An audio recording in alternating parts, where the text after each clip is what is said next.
ಕೆಲವೇ ಹೊತ್ತಲ್ಲಿ ಕೋರ್ಟ್ಗೆ ಪ್ರಜ್ವಲ್ ರೇವಣ್ಣರನ್ನ ಹಾಜರುಪಡಿಸಲಾಗುತ್ತೆ. ಇಂದು ಪ್ರಜ್ವಲ್ ರೇವಣ್ಣರ ಕಸ್ಟಡಿ ಅಂತ್ಯ ಆಗ್ತಾ ಇರುವಂತಹ ಹಿನ್ನೆಲೆಯಲ್ಲಿ ನ್ಯಾಯಾಧೀಶರ ಮುಂದೆ ಕೂಡ ಅವ್ರನ್ನ ಹಾಜರು ಮಾಡೋ ಅಂತ ಪ್ರಕ್ರಿಯೆ ಆರಂಭ ಆಗುತ್ತೆ.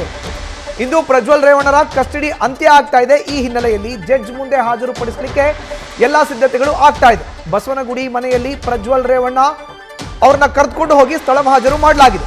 ಕಂಪ್ಯೂಟರ್ ಸಮೇತ ಮನೆಗೆ ಎಸ್ಐಟಿ ಅಧಿಕಾರಿಗಳ ಎಂಟ್ರಿ ಆಗಿದೆ. ಹೆಚ್ಚಿನ ಮಾಹಿತಿ ನೀಡುತ್ತಾರೆ ನಮ್ಮ ಪ್ರತಿನಿಧಿ ಅಂಕಿತಾ. ನೇರ ಸಂಪರ್ಕಕ್ಕೆ ಜಾಯಿನ್ ಆಗಿದ್ದಾರೆ. ಅಂಕಿತಾ, ಪ್ರಜ್ವಲ್ ರೇವಣ್ಣರ ಎಸ್ಐಟಿ ಕಸ್ಟಡಿ ಅಂತ್ಯ ಆಗ್ತಾ ಇರುವಂತಹ ಹಿನ್ನೆಲೆಯಲ್ಲಿ ಕೆಲವೇ ನಿಮಿಷಗಳಲ್ಲಿ ಜಡ್ಜ್ ಮುಂದೆ ಅವ್ರನ್ನ ಹಾಜರುಪಡಿಸಲಾಗುತ್ತೆ. ಮುಂದಿನ ಪ್ರಕ್ರಿಯೆಗಳು ಏನೇನು ಆಗೋ ಸಾಧ್ಯತೆ ಇದೆ ಅಂಕಿತಾ? ಮಧುಸೂದನ್, ಪ್ರಜ್ವಲ್ ರೇವಣ್ಣ ಅವರ ವಿರುದ್ಧ ದಾಖಲಾಗಿದ್ದಂತಹ ಅತ್ಯಾಚಾರ ಹಾಗೆ ಲೈಂಗಿಕ ದೌರ್ಜನ್ಯ ಪ್ರಕರಣಕ್ಕೆ ಸಂಬಂಧಪಟ್ಟಂತೆ ಇವತ್ತು ಎಸ್ಐಟಿ ಕಸ್ಟಡಿ ಏನಿದೆ ಅದು ಅಂತ್ಯ ಆಗಿದೆ. ಹಾಗಾಗಿ ಎಸ್ಐಟಿ ಅಧಿಕಾರಿಗಳು ಬಸವನಗುಡಿಯ ಮನೆಯಲ್ಲಿ ಮಹಜೂರು ಪ್ರಕ್ರಿಯೆಯನ್ನ ಕೂಡ ಈಗಾಗಲೇ ಮುಗಿಸಿದ್ದಾರೆ. ಅದಾದ ಬಳಿಕ ಪ್ರಜ್ವಲ್ ರೇವಣ್ಣರನ್ನ ಮತ್ತೆ ಎಸ್ಐಟಿ ಕಚೇರಿಗೆ ಕರೆದೊಯ್ತಾರೆ. ಈಗ ಕೆಲವೇ ಕ್ಷಣಗಳ ಹಿಂದೆ ಪ್ರಜ್ವಲ್ ರೇವಣ್ಣ ಅವರನ್ನ ಕೋರ್ಟ್ಗೆ ಕರೆತರುವಂತಹ ಕೆಲಸವನ್ನ ಕೂಡ ಈಗಾಗಲೇ ಎಸ್ಐಟಿ ಅಧಿಕಾರಿಗಳು ಮಾಡಿದ್ದಾರೆ. ಇನ್ನೇನು ಕೆಲವೇ ಕ್ಷಣಗಳ ಪ್ರಜ್ವಲ್ ರೇವಣ್ಣ ಅವರನ್ನ ನ್ಯಾಯಾಧೀಶರ ಮುಂದೆ ಪ್ರೊಡ್ಯೂಸ್ ಮಾಡುವಂತಹ ಸಿದ್ಧತೆಗಳನ್ನ ಈಗ ಎಸ್ಐಟಿ ಅಧಿಕಾರಿಗಳು ಮಾಡಿದ್ದಾರೆ. ಇದು ಎರಡನೇ ಬಾರಿ ಎಸ್ಐಟಿ ಅಧಿಕಾರಿಗಳು ಪ್ರಜ್ವಲ್ ರೇವಣ್ಣ ಅವರನ್ನ ಕಸ್ಟಡಿಗೆ ಪಡ್ಕೊಂಡಿರುವಂತದ್ದು. 3 FIR ದಾಖಲಾಗಿತ್ತು. ಸಂತ್ರಸ್ತೆಯ ಹೇಳಿಕೆಯ ಆಧಾರದ ಮೇಲೆ ಈ ಒಂದು ಪ್ರಕರಣವನ್ನ ಗಂಭೀರವಾಗಿ ಪರಿಗಣಿಸಿ ತನಿಖೆಯನ್ನ ನಡೆಸಿದ್ರು. ಸಾಕಷ್ಟು ಎವಿಡೆನ್ಸ್ ಗಳನ್ನ ಕಲೆ ಹಾಕುವಂತಹ ಕೆಲಸವನ್ನ ಕೂಡ ಎಸ್ಐಟಿ ಅಧಿಕಾರಿಗಳು ಮಾಡಿದ್ರು. ಈಗ ಬಹುತೇಕ ಎಸ್ಐಟಿ ಅಧಿಕಾರಿಗಳು ಮತ್ತೆ ಪ್ರಜ್ವಲ್ ರೇವಣ್ಣ ಅವರನ್ನ ಕಸ್ಟಡಿಗೆ ಕೇಳೋದು ಡೌಟ್ ಇದೆ.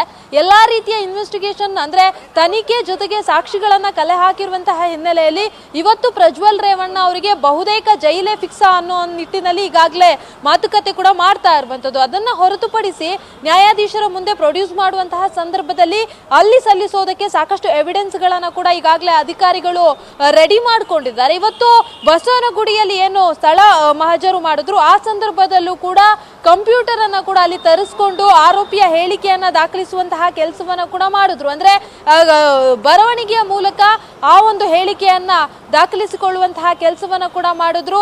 ಪ್ರಮುಖವಾಗಿ ಏನು ಅಶ್ಲೀಲ ವಿಡಿಯೋ ವೈರಲ್ ಆಗಿತ್ತು, ಆ ಒಂದು ವಿಡಿಯೋವನ್ನ ಆಧರಿಸಿ ಆ ವಿಡಿಯೋದಲ್ಲಿರುವಂತಹ ಜಾಗ ಜೊತೆಗೆ ಆ ಬಸವನಗುಡಿಯ ಮನೆ ಏನಿದೆ ಆ ಎರಡೂ ಸ್ಥಳ ಮ್ಯಾಚ್ ಆಗುತ್ತಾ ಅಥವಾ ತಾಳೆ ಆಗ್ತಾ ಇದೆಯಾ ಅನ್ನೋದ್ರ ನಿಟ್ಟಿನಲ್ಲಿ ಈಗಾಗಲೇ ಅಧಿಕಾರಿಗಳು ಕೂಡ ಎಲ್ಲಾ ರೀತಿಯ ಮಾಹಿತಿಯನ್ನ ಕಲೆ ಹಾಕಿ ಜೊತೆಗೆ ಆ ಒಂದು ಎವಿಡೆನ್ಸ್ ಗಳನ್ನ ನ್ಯಾಯಾಲಯಕ್ಕೆ ಸಲ್ಲಿಕೆ ಮಾಡೋದಕ್ಕೆ ಎಲ್ಲಾ ರೀತಿಯ ಸಿದ್ಧತೆಗಳನ್ನ ಮಾಡ್ಕೊಂಡಿದ್ದಾರೆ. ಇನ್ನೇನು ಕೆಲವೇ ಕ್ಷಣಗಳಲ್ಲಿ ಪ್ರಜ್ವಲ್ ರೇವಣ್ಣ ಅವರ ಭವಿಷ್ಯ ನಿರ್ಧಾರ ಆಗತ್ತೆ. ಅಂದ್ರೆ ಮತ್ತೆ ಅವರನ್ನ ಕಸ್ಟಡಿಗೆ ಕೊಡ್ತಾರಾ ಅಥವಾ ಅವರು ಜೈಲಿ ಹಿಂದೆ ಕಂಬಿ ಎಣಿಸ್ಬೇಕಾಗತ್ತಾ ಅನ್ನೋದನ್ನ ಕಾದ್ ನೋಡ್ಬೇಕಾಗತ್ತೆ. ಮಧುಸೂದನ್, ಧನ್ಯವಾದ ಅಂಕಿತಾ ನಿಮ್ಮ ಮಾಹಿತಿಗೆ. ನ್ಯೂಸ್ ಫಸ್ಟ್ ನಿರ್ಭೀತಿಯಿಂದ ನಿಮ್ಮ ಪರವಾಗಿ.